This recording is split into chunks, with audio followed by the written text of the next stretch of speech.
Hey everybody, how's it going today? Old Brother Cover coming to you, and today we're going to make my absolute favorite dish in the entire world, paella. Paella is a traditional Spanish dish usually done in a really big frying pan like you see right here. Everyone in the neighborhood brings an ingredient from seafood to protein to veggies to seasonings to stocks, you name it. They chuck it in, they saute it up, and they have a big old Spanish gumbo risotto type dish going on.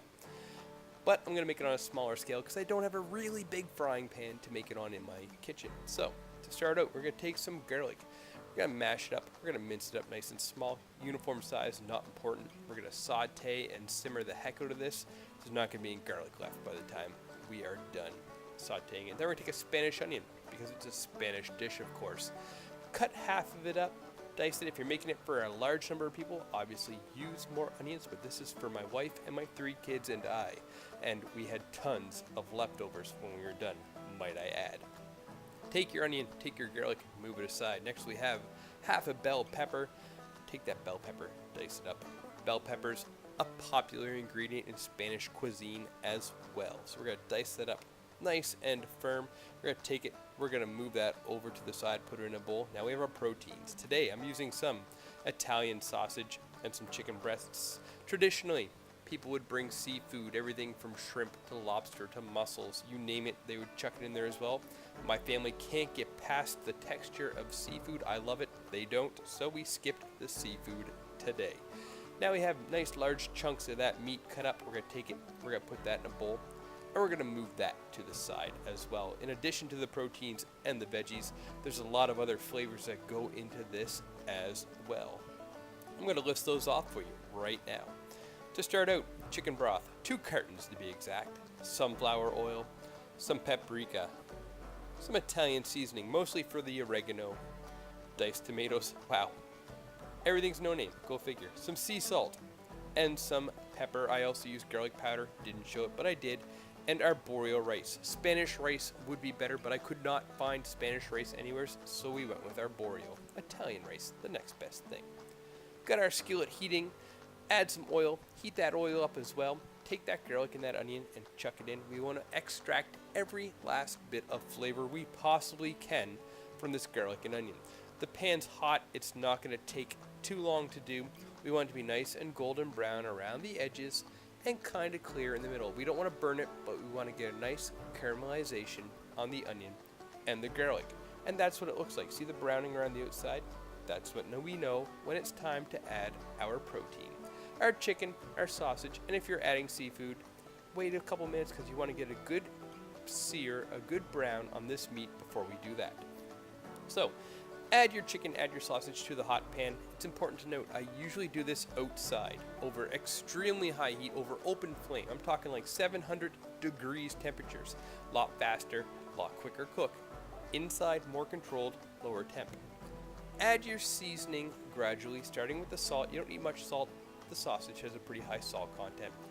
Add a healthy dose of pepper and a ton of paprika. I just added like 4 to 5 tablespoons of paprika to our skillet.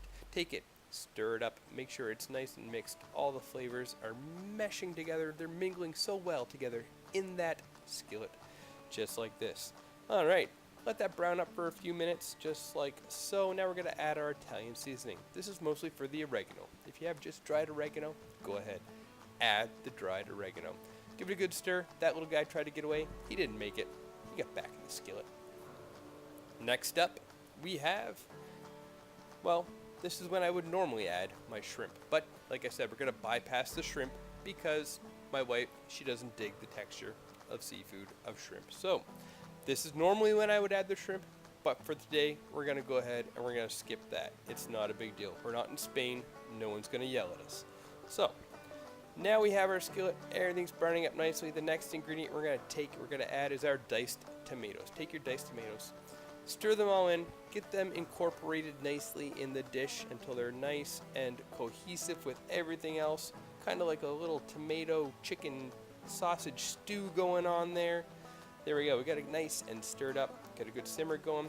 Go ahead and add your bell peppers. Get that bell pepper flavor going on. Next, the arborio rice.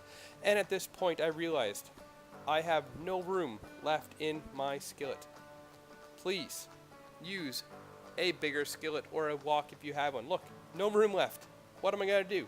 Oh my god. Wait for it. I have an idea.